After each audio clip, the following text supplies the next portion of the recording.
Imagina esto.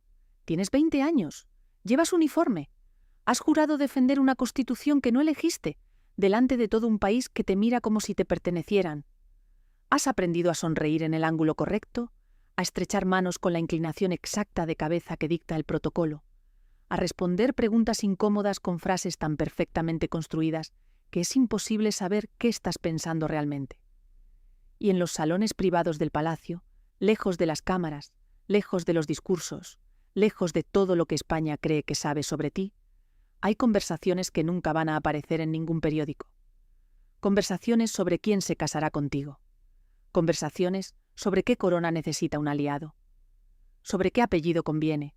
Sobre qué país sirve mejor a los intereses de una monarquía que lleva años intentando sobrevivir a sus propios escándalos. Sobre qué fondos soberanos con billones de dólares en activos estarían dispuestos a respaldar a una institución que necesita capital, influencia y legitimidad internacional más de lo que está dispuesta a admitir. Leonor de Borbón y Ortiz tiene 20 años. Es la heredera al trono de España. Es el activo más valioso que le queda a una institución acorralada. Y hay algo que nadie está diciendo en voz alta. Que detrás de cada boda real hay una negociación, un cálculo, una transacción que tiene muy poco que ver con los sentimientos y mucho que ver con el dinero, el poder y la supervivencia. Que la boda de Leonor, sea cuando sea con quien sea, llevará el peso de algo que pocas herederas en la historia de Europa han tenido que cargar solas. La supervivencia de una institución que su propio abuelo casi destruyó y que acumuló en su caída una fortuna oculta en cuentas bancarias repartidas por medio mundo, cuya cifra exacta todavía nadie conoce. Esta es la historia de la princesa que España convirtió en símbolo antes de dejarla ser persona. Y es también la historia, la del dinero, los contratos y las alianzas de miles de millones de euros que rodean su futuro como una red que se va cerrando, muy despacio, sin que nadie la vea. Cuando termines de ver este video, vas a entender algo que los medios no te explican. No vamos a hablar de rumores vacíos. Vamos a hablar de lo que realmente está en juego en el futuro de Leonor, del dinero que circula alrededor de la monarquía española, de las fortunas que se han acumulado, escondido y transferido a través de cuentas en Suiza, en las Islas Caimán, en Abu Dhabi, a lo largo de décadas de diplomacia invisible, de los contratos de miles de millones de euros que conectan a la Casa Real Española con las familias más ricas del mundo árabe. Vamos a hablar del caso Nos y de los millones desviados que lo convirtieron en el mayor escándalo económico de la historia reciente de la monarquía española. De las comisiones ocultas del rey emérito, de los 100 millones de euros transferidos a una cuenta privada en el extranjero, de la fortuna que Juan Carlos I acumuló a lo largo de 4 décadas de reinado y que no apareció en ninguna declaración pública. Vamos a hablar de los fondos soberanos del Golfo Pérsico, que gestionan activos por valor de billones de dólares y que llevan décadas tejiendo alianzas con las monarquías europeas a través de contratos, inversiones y matrimonios estratégicos. De lo que significa, en términos económicos y geopolíticos concretos, que la heredera al trono de España tenga que casarse con alguien que satisfaga no solo a su familia, sino a todo un sistema de intereses que lleva años construyéndose en silencio. Y vamos a hablar de lo que Leonor quiere, o más exactamente, de lo que nadie le ha preguntado todavía. Porque las princesas herederas que terminaron atrapadas entre el deber y el deseo llevan repitiéndose en la historia desde que existen los reinos y el dinero que los sostiene. Y España en este momento no es la excepción. Para entender lo que le espera a Leonor, tienes que entender de dónde viene. Y para entender de dónde viene, tienes que entender el dinero que rodea el apellido que lleva. Leonor Sofía de Borbón y Ortiz nació el 31 de octubre de 2005 en Madrid. Fue el momento más político de su vida, y ella no tenía ni un día de edad. Porque su nacimiento, en un país con la ley sálica abolida apenas 2 años antes, convertía automáticamente a una niña recién nacida en la heredera al trono más importante de la monarquía española en décadas. Su padre, Felipe VI, era príncipe heredero en aquel momento. Formado en academias militares, con estudios en Oxford, criado en el protocolo de una institución que había sobrevivido al franquismo, pero que cargaba con un problema que ningún título nobiliario podía resolver por sí solo. La desconfianza popular creciente hacia una familia que vivía de un presupuesto público que los ciudadanos financiaban sin saber exactamente a qué se destinaba cada euro. El presupuesto de la Casa Real Española para 2005, el año en que nació Leonor, era de aproximadamente 8 millones de euros anuales en asignación directa. Una cifra que no incluía los gastos de seguridad, los inmuebles del patrimonio nacional cedidos al uso de la familia real, ni los costes indirectos que pagaban distintos ministerios para cubrir los desplazamientos, las recepciones y los actos oficiales. Cuando se sumaba todo, los analistas estimaban que el coste real de mantener la monarquía española rondaba los 50 millones de euros anuales, financiados por los contribuyentes, sin posibilidad de auditoría independiente completa. Su madre, Leticia Ortiz, no era aristócrata. Era periodista, divorciada, hija de una familia de clase media de Asturias.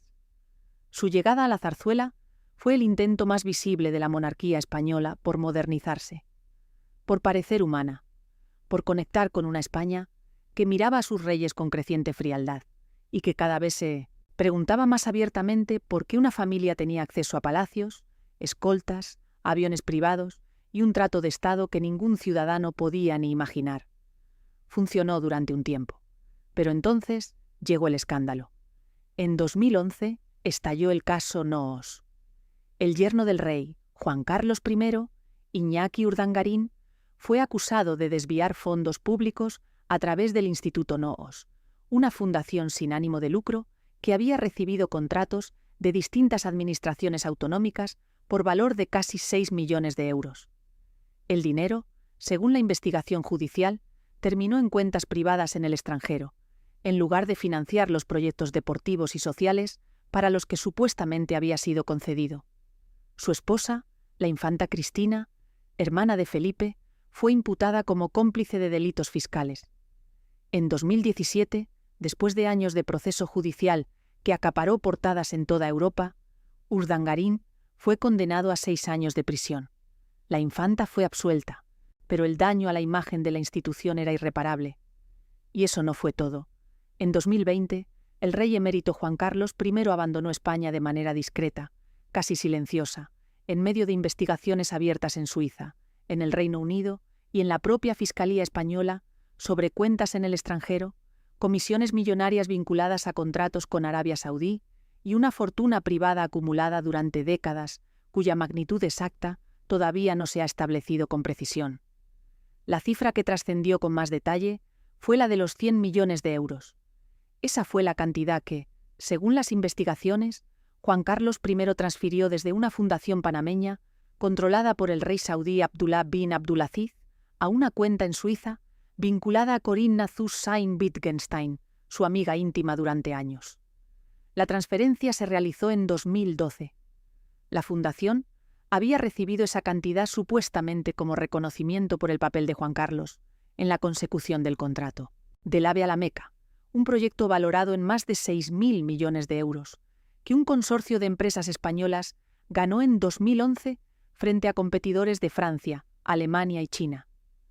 El hombre que había protagonizado la transición democrática, que había frenado el golpe de Estado del 23 de febrero en 1981, que había sido durante décadas el símbolo viviente de la modernidad española, tuvo que marcharse del país, que gobernó durante casi 4 décadas, para evitar el colapso total de la poca imagen que le quedaba. Felipe VI tuvo que renunciar públicamente a la herencia de su padre y retirarle la asignación anual de la Casa Real, que era de aproximadamente 194.000 euros al año. Un gesto simbólico en términos económicos. Un gesto enorme en términos políticos. Una señal de que la ruptura era real y que Felipe no estaba dispuesto a que la reputación de su reinado naufragara junto a la de su padre. Y en medio de todo eso, había una niña de 14 años que veía cómo su abuelo cruzaba la frontera con una maleta y un problema que ya no podía resolver desde España. 14 años. Y ya sabía que el apellido que llevaba era, al mismo tiempo, su mayor privilegio y su carga más pesada. Pero lo que todavía no sabía, o quizás sí sabía, y prefería no pensar en ello, era hasta qué punto ese apellido tenía un precio que no se mide en euros, que se mide en elecciones que no se pueden hacer, en voces que no se pueden levantar, en una vida entera construida alrededor de lo que la institución necesita y no alrededor de lo que tú quieres. Ese precio iba a hacerse más claro muy pronto. Las fotografías de Leonor en sus primeros años de apariciones públicas son casi perturbadoras si las miras con distancia. No porque haya nada malo en ellas, sino porque hay algo demasiado perfecto. La niña siempre sonríe en el ángulo correcto. Siempre lleva el vestido adecuado para la ocasión. Siempre estrecha las manos con la inclinación precisa de cabeza que señalan los protocolos reales. En los videos de sus primeras comparecencias parece una adulta miniaturizada. No hay espontaneidad, no hay gestos fuera de lugar, no hay un solo error visible en años de apariciones públicas que habrían destrozado a cualquier niño normal. Todo está calculado. Y eso tiene un coste que nadie en la zarzuela va a reconocer en ningún comunicado oficial.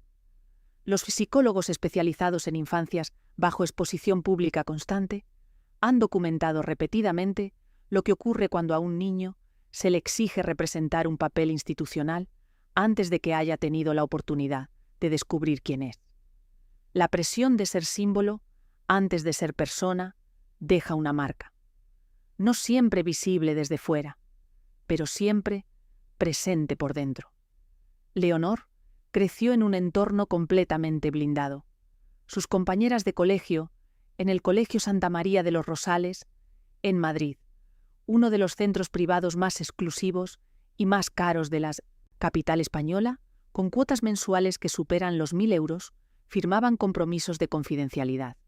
Sus salidas del recinto escolar se planificaban con equipos de seguridad que evaluaban los riesgos de cada trayecto. Las familias de sus amigas eran investigadas discretamente antes de que cualquier invitación a una celebración privada fuera aceptada. Cada declaración pública de Leonor era revisada, corregida, ensayada. No es una infancia, es un protocolo con cara de niña. Y mientras Leonor aprendía a ser princesa, Felipe VI intentaba reconstruir una institución que llevaba años acumulando daños que ningún presupuesto de comunicación era capaz de reparar completamente.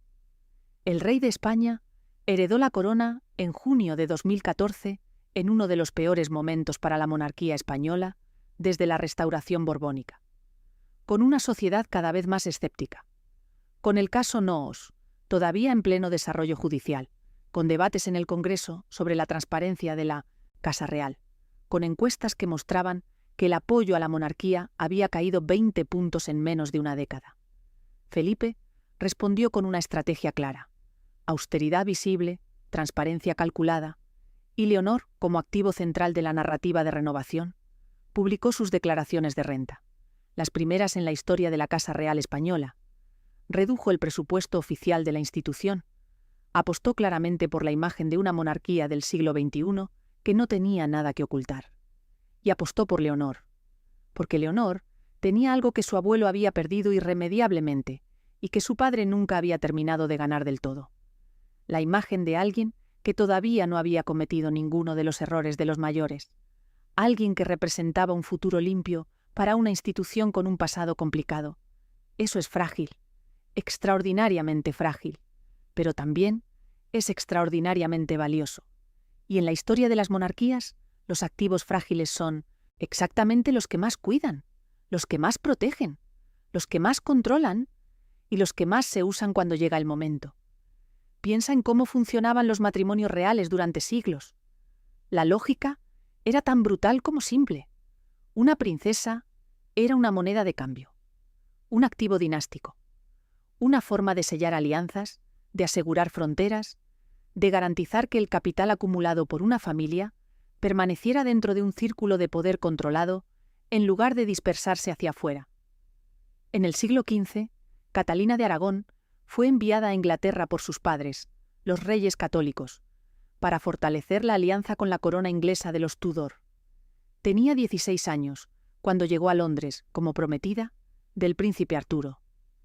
Cuando Arturo murió apenas 5 meses después de la boda, la mantuvieron en Inglaterra durante años, en condiciones de pobreza relativa y absoluta incertidumbre, mientras las dos familias reales negociaban si se casaría con el hermano menor, el futuro Enrique VIII. Catalina no tenía voto en ninguna de esas negociaciones. Era la pieza, no el jugador. En el siglo XVIII, María Antonieta fue enviada de Viena a Versalles a los 14 años, separada de su familia, de su idioma, de todo lo que conocía, para convertirse en la esposa del futuro Luis XVI y sellar la alianza entre Austria y Francia. Las negociaciones para este matrimonio habían empezado años antes de que ella pudiera comprender su significado. Cuando entró en Francia cruzando la frontera en una ceremonia formal en la que tuvo que desprenderse de todo lo que llevaba de su país anterior, incluidas sus mascotas y sus sirvientas austríacas, le explicaron que desde ese momento era francesa, que lo anterior ya no existía. María Antonieta murió guillotinada en 1793. Tenía 37 años. La princesa Diana Spencer fue elegida por la Casa Windsor en 1981, no solo por amor, sino porque cumplía una serie de requisitos institucionales muy concretos. Era joven, era aristócrata inglesa. No tenía historia romántica pública que pudiera convertirse en un problema. Era, en los términos que usaban los asesores del príncipe Carlos en privado, un candidato limpio. Una página en blanco sobre la que la institución podía escribir lo que necesitaba. Era 1981. Supuestamente los tiempos habían cambiado. Supuestamente, los matrimonios reales del siglo XX eran diferentes a los de los siglos anteriores. No eran tan diferentes. Las monarquías del siglo XXI se presentan como distintas a todo eso, y en parte lo son, pero solo en parte, porque detrás de la imagen moderna de la realeza europea, detrás de los posts en redes sociales y las apariciones informales y los discursos sobre los valores contemporáneos, los matrimonios de los herederos siguen siendo, en una medida que ninguna casa real reconocería en un comunicado oficial, decisiones que van mucho más allá del amor romántico. Siguen siendo, en su núcleo esencial, transacciones. Transacciones donde lo que se intercambia ya no son solo territorios o ejércitos, sino capital, influencia geopolítica, acceso a mercados y posicionamiento en el tablero de poder global del siglo XXI. Y Leonor es la pieza más valiosa que tiene la monarquía española en ese tablero. Pieza, no jugadora. Esa distinción lo cambia todo. Para entender el futuro de Leonor, tienes que entender primero una cifra: 6.000 millones de euros. Esa es la valoración aproximada del contrato que un consorcio de empresas españolas ganó en 2011 para construir el tren de alta velocidad entre Medina y La Meca en Arabia Saudí, el proyecto más ambicioso en la historia de la ingeniería ferroviaria española. Un contrato que consolidó a Renfe, a Adif y a varias constructoras nacionales como actores de primer nivel en el mercado internacional de infraestructuras. ¿Cómo ganaron ese contrato frente a Francia, frente a Alemania, frente a China? La respuesta técnica es que la propuesta española era competitiva, que tenían experiencia acreditada en alta velocidad, que el precio era razonable, la respuesta real es más complicada y la conocen perfectamente en la zarzuela. Juan Carlos I llevaba décadas construyendo una relación personal con la familia real saudí que iba mucho más allá de los canales diplomáticos oficiales. Cacerías privadas organizadas en fincas de Extremadura y de Andalucía, a las que los príncipes saudíes eran invitados regularmente. Viajes discretos a Riad, que no siempre aparecían en la agenda oficial de la Casa Real. Conversaciones en salones privados entre hombres que se conocían lo suficientemente bien como para hablar con franqueza sobre lo que cada uno necesitaba del otro. Eso es lo que se llama diplomacia del rey. Una diplomacia que no tiene protocolos escritos, que no pasa por el Ministerio de Exteriores, que no aparece en los diarios de sesiones del Congreso, pero que produce resultados concretos valorados en miles de millones de euros, y que, como se descubrió más tarde, producía también otro tipo de resultados. Resultados privados. Cuando la Fiscalía Española y el Ministerio Fiscal Suizo empezaron a investigar las cuentas de Juan Carlos, primero en el extranjero, lo que encontraron fue una red de estructuras financieras construidas con una meticulosidad que no podía ser casual. Fundaciones en Liechtenstein, cuentas en bancos suizos de primer nivel, estructuras en las Islas Caimán, un entramado diseñado específicamente para mantener activos fuera del alcance de cualquier auditoría española y, por tanto, fuera del alcance de cualquier control democrático. La cifra más documentada públicamente es la de los 100 millones de euros. En agosto de 2012, Juan Carlos I transfirió 100 millones de euros desde una fundación panameña llamada Luqum, aparentemente vinculada al rey saudí Abdullah bin Abdulaziz, a una cuenta en el banco suizo Mirabaud, en Ginebra, a nombre de Corinna Susanne Wittgenstein-Sein, la empresaria alemana que había sido su amiga íntima durante años. La transferencia se produjo poco tiempo después de la adjudicación del contrato del AVE a la Meca al consorcio español. Corinna Susanne Wittgenstein-Sein confirmó la existencia de esa transferencia años después en conversaciones con un excomisario español que la grabó sin su conocimiento.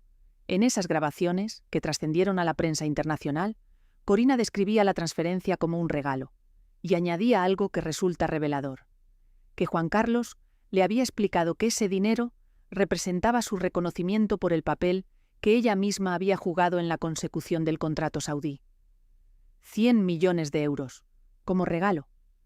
Por un contrato de 6.000 millones. Piensa en eso un momento, y recuerda que esto es solo la cifra documentada públicamente. Solo la que apareció en los expedientes judiciales. La que se puede verificar, porque dejó rastros suficientes para que los investigadores lo siguieran. ¿Tola? Pregunta que nadie ha podido responder con certeza. Todavía es cuánto más hubo. ¿Cuántos otros contratos? ¿Cuántas otras transferencias? ¿Cuántas otras cuentas en cuántos otros países? Felipe VI tuvo que renunciar a la herencia de su padre cuando todo esto empezó a salir a la luz.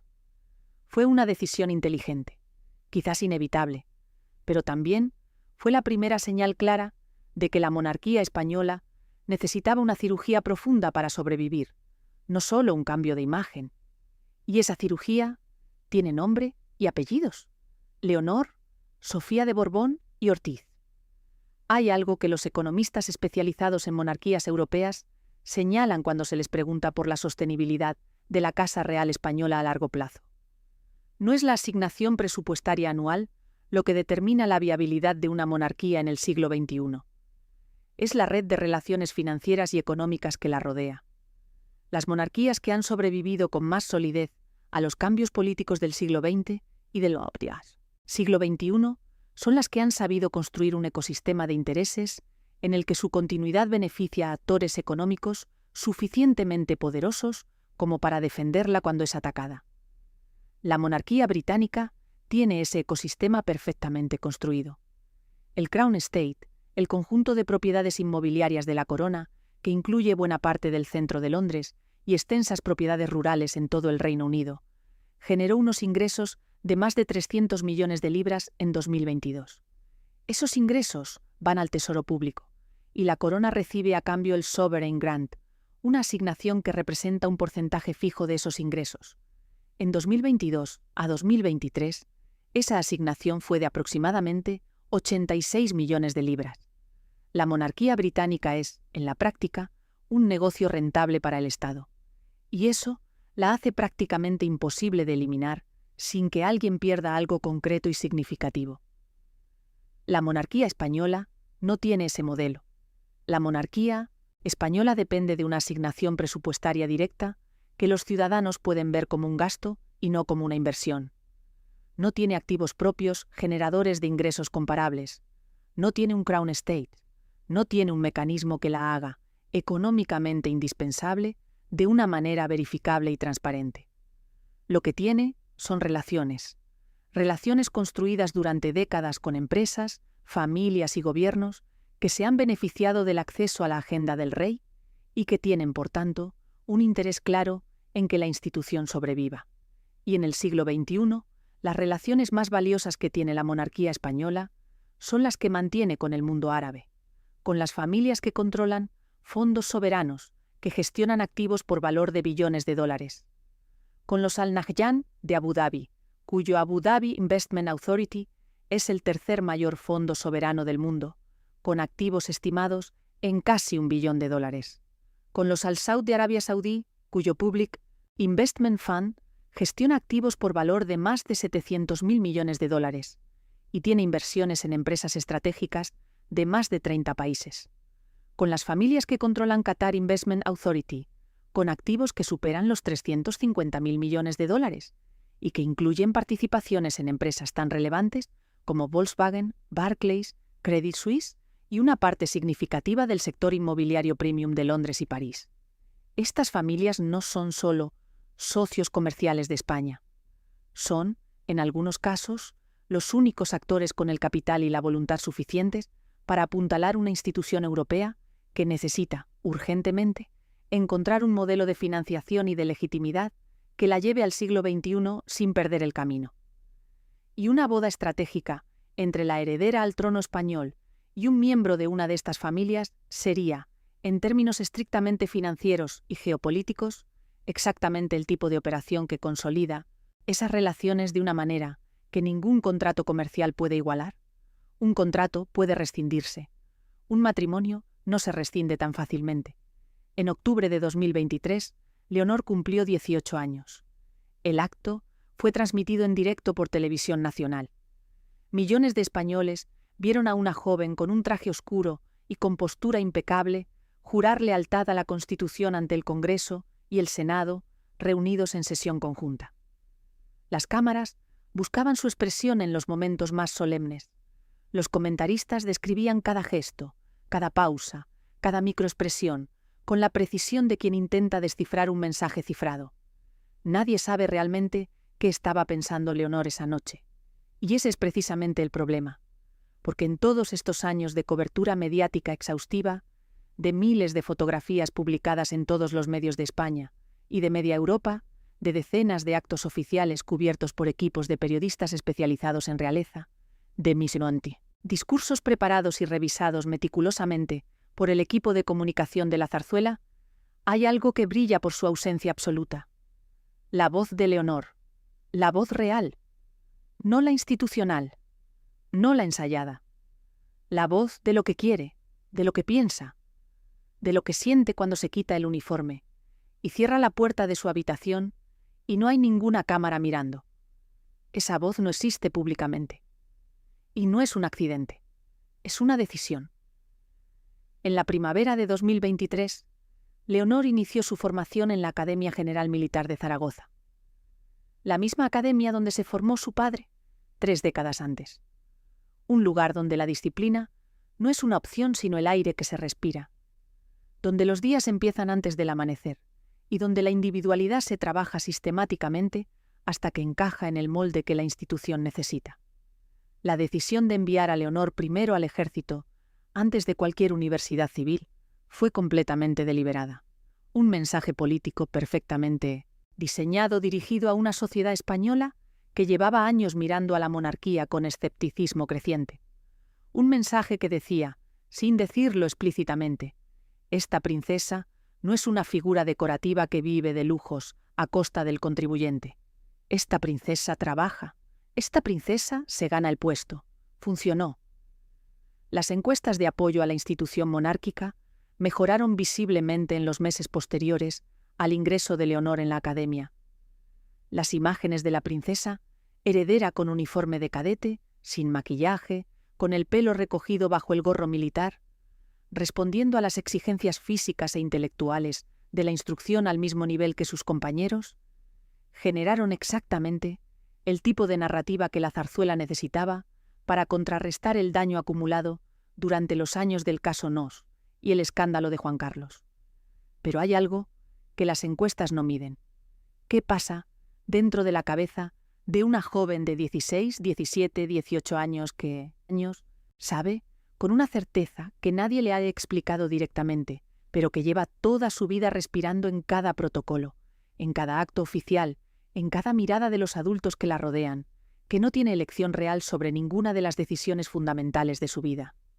No eligió ser princesa, no eligió la academia militar, no eligió que su apellido fuera el que es, no eligió crecer en un entorno donde cada palabra que dice puede aparecer en portada y donde cada error puede convertirse en una crisis institucional.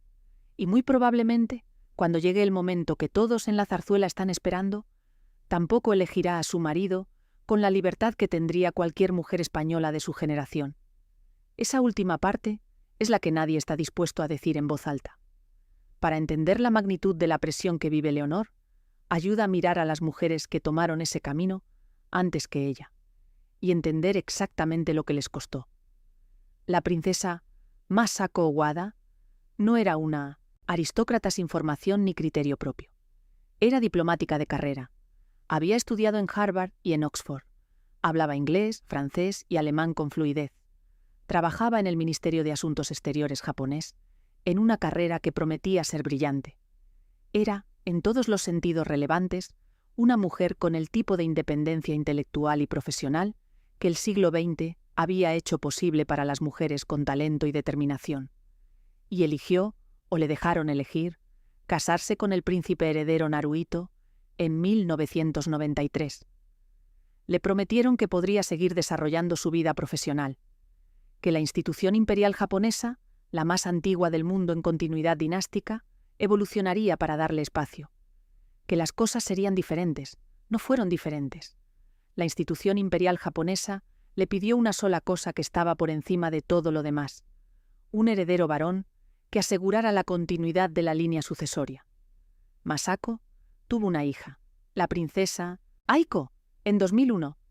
En Japón, las mujeres no pueden suceder en el trono del crisantemo, bajo la ley actual. Aiko no podía ser heredera, y Masako no pudo tener más hijos. Lo que vino después quedó documentado en los comunicados médicos que la Casa Imperial japonesa tuvo que hacer públicos en 2003, después de meses en que Masako había desaparecido prácticamente de la vida pública. El diagnóstico oficial fue un trastorno de adaptación, una descripción clínica que no transmitía completamente la dimensión de lo que estaba ocurriendo. El agotamiento total de una mujer que había intentado durante una década entera encajar en un molde para el que nadie, en ninguna cultura del mundo, está realmente diseñado. Masako tardó más de 10 años en recuperar una presencia mínimamente regular en los actos oficiales de la Casa Imperial. Durante ese tiempo, su marido asistió solo a la inmensa mayoría de los compromisos públicos. La prensa japonesa escribió sobre el tema con la discreción que la cultura japonesa exige para todo lo que concierne a la institución imperial. Pero en los medios internacionales, la historia de Masako se convirtió en un caso de estudio sobre lo que les ocurre a las mujeres brillantes e independientes cuando se integran en estructuras de poder que fueron diseñadas siglos antes de que las mujeres tuvieran derechos propios.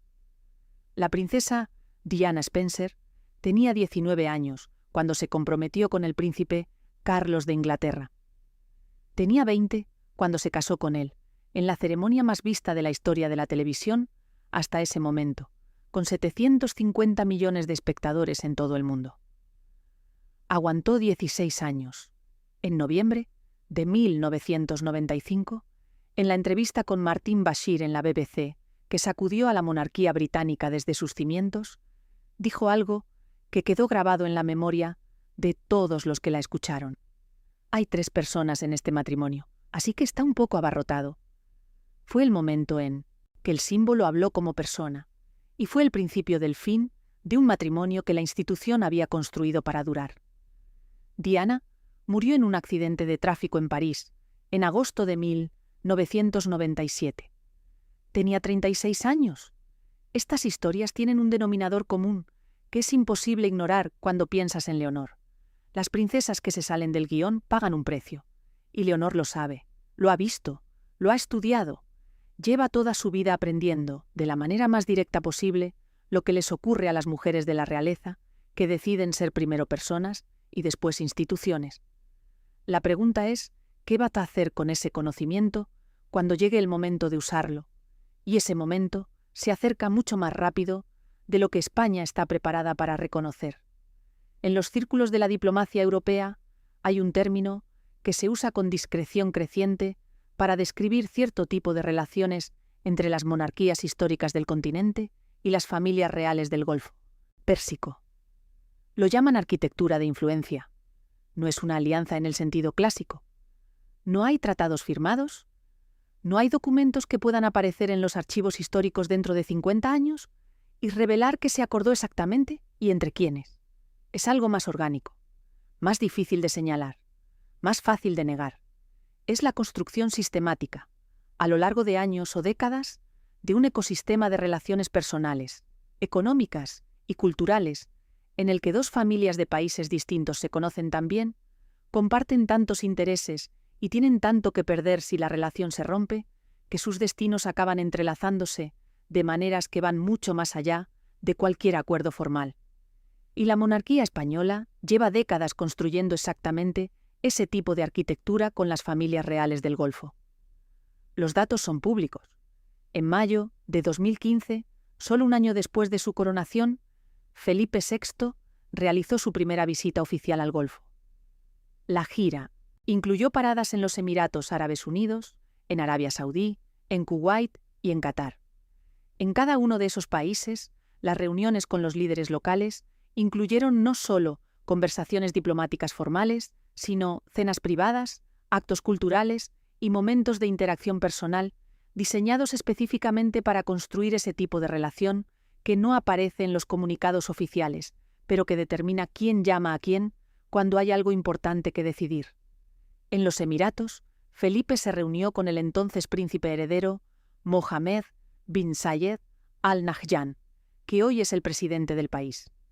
La reunión coincidió con conversaciones sobre posibles inversiones emiratíes, en infraestructuras españolas y sobre contratos de defensa para la industria española, incluyendo a Navantia, la empresa pública española de construcción naval, que llevaba años intentando penetrar en el mercado de defensa del Golfo.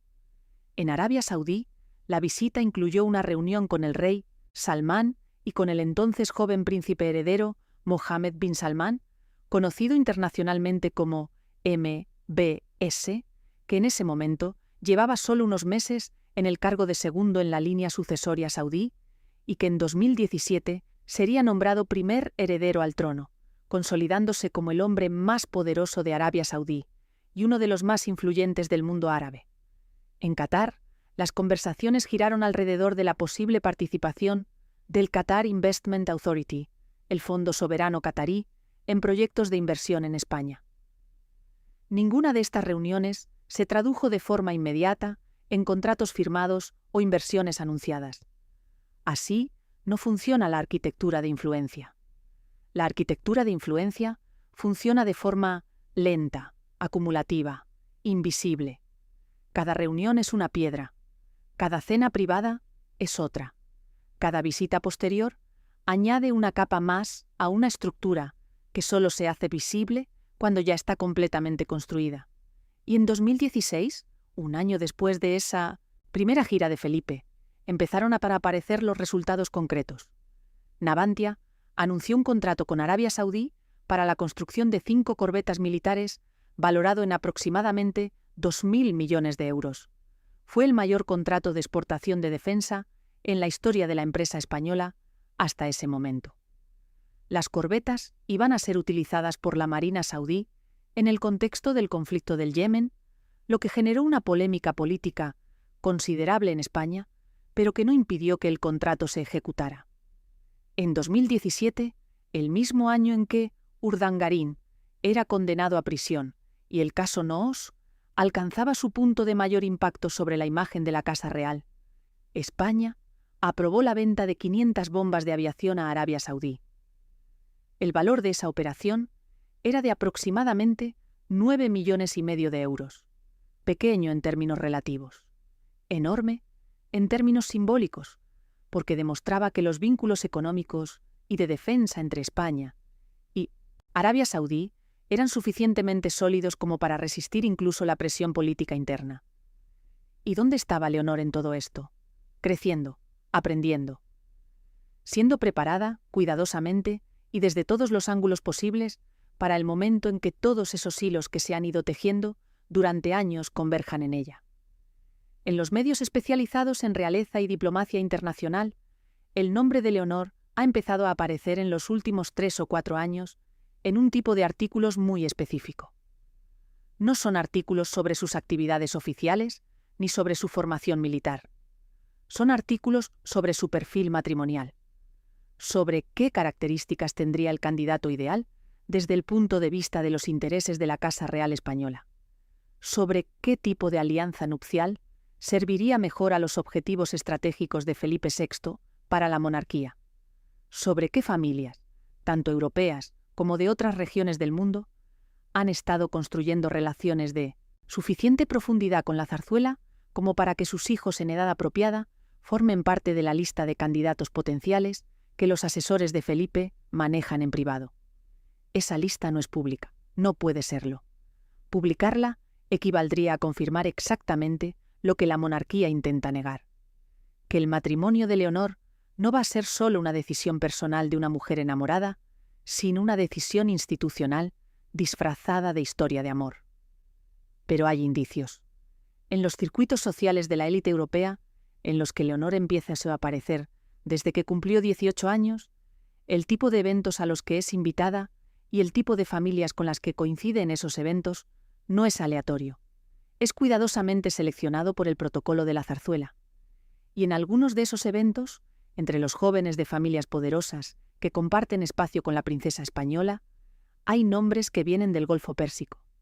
Jóvenes educados en las mejores universidades europeas, que hablan varios idiomas, que tienen el tipo de perfil internacional que hace que su presencia en un evento europeo no llame la atención, que pertenecen a familias con patrimonios que superan cualquier fortuna aristocrática europea, por varias magnitudes, y cuyo matrimonio con la heredera al trono de España produciría exactamente el tipo de alianza que la Casa Real Española necesita y que nunca va a pedir públicamente. Ese es el contexto. Eso es lo que está pasando por debajo de la superficie. Y la pregunta que importa no es si esa presión existe. La pregunta que importa es qué va a hacer Leonor cuando esa presión se concrete. Pero antes de responder esa pregunta, hay que entender algo que nadie está diciendo sobre la España, en la que Leonor va a tener que tomar esa decisión. Hay una contradicción en el centro del proyecto Leonor que Felipe VI no ha podido resolver y que probablemente no pueda resolver nunca del todo, para que la apuesta funcione, para que Leonor consiga lo que su padre necesita que consiga, que es modernizar la imagen de la monarquía y recuperar la legitimidad que los escándalos erosionaron. Tiene que parecer lo que su generación valora: una mujer libre, autónoma, que toma sus propias decisiones y que no está atrapada en una institución anacrónica. Pero para que la monarquía sobreviva más allá del reinado de Felipe, para que tenga los aliados económicos y políticos que necesita en un mundo en el que las instituciones heredadas del antiguo régimen tienen cada vez menos espacio, Leonor tiene que ser exactamente lo contrario de lo que pretende parecer. Tiene que ser una pieza, un activo, una carta que la institución puede jugar cuando llega el momento. Esa contradicción no tiene solución limpia, y se produce en el contexto de una España que ha cambiado profundamente en los últimos 20 años. Según encuestas del CIS publicadas en los últimos años, el apoyo a la monarquía en España se sitúa alrededor del 45% de la población. Hace 20 años, ese número estaba por encima del 70%. La caída es notable, es sostenida, y no se explica solo por los escándalos de la familia real. Se explica también por un cambio generacional profundo en la manera en que los españoles entienden la legitimidad política.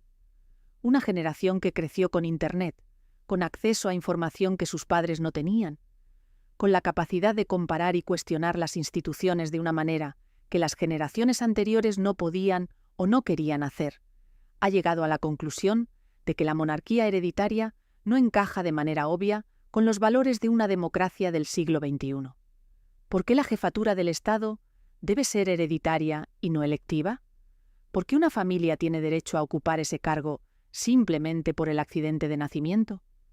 ¿Por qué los ciudadanos financian con sus impuestos el mantenimiento de un palacio real, de una flota, de vehículos oficiales, de equipos de seguridad permanentes, de un aparato protocolar completo, para una institución cuya utilidad política y social no está claramente definida en ningún documento público? Estas preguntas se hacen cada vez en voz más alta, y Leonor va a tener que responderlas no con palabras sino con hechos, con el tipo de vida que lleve, con las decisiones que tome, con la manera en que ejerza el papel para el que lleva toda su vida siendo preparada. Y la decisión sobre con quién se casa va a ser, con mucha probabilidad, la primera de esas respuestas que el país va a escuchar, porque en la España de 2025, un matrimonio de Leonor con un príncipe de una monarquía absoluta del Golfo Pérsico no sería solo una boda real. Sería una declaración de valores. Sería la señal de que detrás de la imagen modernizada, detrás del uniforme militar y los estudios en el extranjero y los discursos sobre los desafíos del siglo XXI, la lógica que gobierna las decisiones fundamentales de la Casa Real sigue siendo exactamente la misma que la que gobernó a Catalina de Aragón, a María Antonieta y a Diana Spencer. La lógica de la transacción, la lógica del capital y del poder, la lógica de usar a las mujeres de la familia como la moneda de cambio más valiosa que tienen.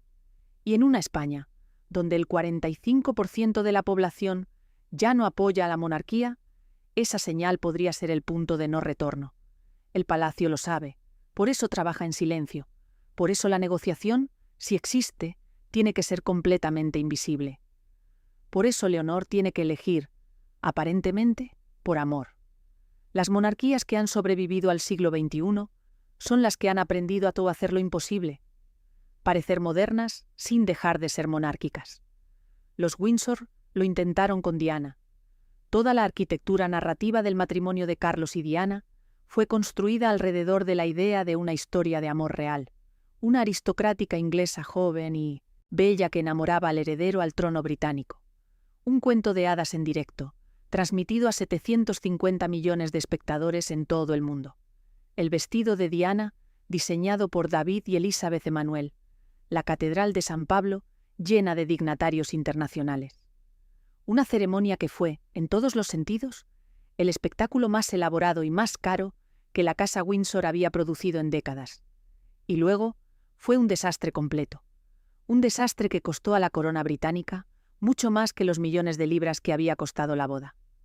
Costó la legitimidad que una institución tarda generaciones en construir, y que puede perder en una sola noche, cuando el símbolo habla como persona en televisión nacional, y dice algo que el mundo no puede ignorar. Los Grimaldi de Mónaco lo intentaron con Grace Kelly. Grace Kelly llegó a Mónaco en 1956 como la mujer más admirada del mundo. Actriz de Hollywood, ganadora de un Oscar por su actuación en La angustia de Vivir en 1955. Protagonista de 3 películas de Alfred Hitchcock, que la consideraba la actriz perfecta para encarnar el tipo de sofisticación elegante y fría que caracterizaba sus obras. Una mujer con un patrimonio propio, con una carrera que podría haber continuado durante décadas, con la independencia económica que muy pocas mujeres de su época podían permitirse. Eligió casarse con Rainiero III, el príncipe de Mónaco, y convertirse en Gracia Patricia, princesa soberana del Principado.